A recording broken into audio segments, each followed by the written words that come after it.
Papa, est-ce que je peux appeler mon cochon Napoléon? Quoi? Napoléon? Quelle idée saugrenue. Attends, je vais vérifier si on a le droit. Google est mon ami. Ah, il y a plein de vidéos qui disent que c'est interdit à cause d'une loi très ancienne datant du premier ou du second empire. Bon, essayons d'aller voir sur des sites d'information un peu plus sérieux. Alors, malheureusement mon chéri, même Le Monde, Ouest France, France Info TV, CNews ou RTL disent que c'est interdit. Par contre, c'est étrange. RTL date cette loi à plus de 3 siècles. Napoléon était même pas né. En plus, ils disent que cette loi est dans le Code civil, alors que le Code civil ne concerne absolument pas les fermes et les cochons.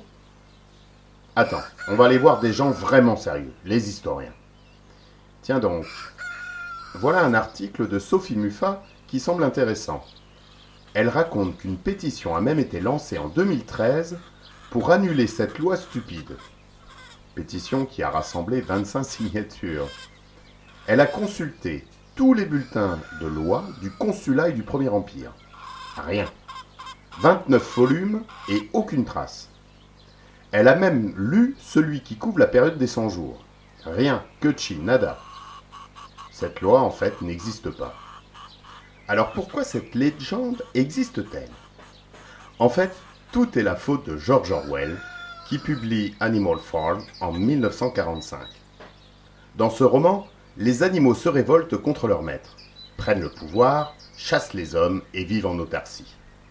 C'est en fait une satire de la révolution russe et du régime soviétique, en particulier du stalinisme. Et c'est là qu'on arrive à notre fameux cochon. Dans cette fable animalière, le cochon est une allégorie de Staline. Or, en 1945, l'Angleterre est une alliée de l'URSS en cette fin de Seconde Guerre mondiale. Le cochon fut donc nommé Napoléon, autre dictateur plutôt mal vu outre-Manche. Inutile de vous dire qu'il est le grand méchant de l'histoire.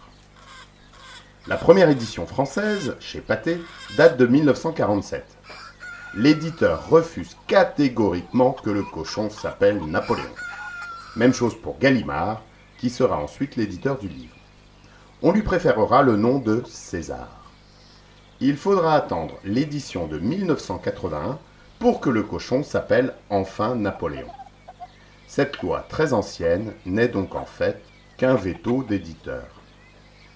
Sophie Muffat relate même qu'en 2014, un courageux restaurateur a appelé son cochon Napoléon afin de braver une loi qui n'existe donc pas.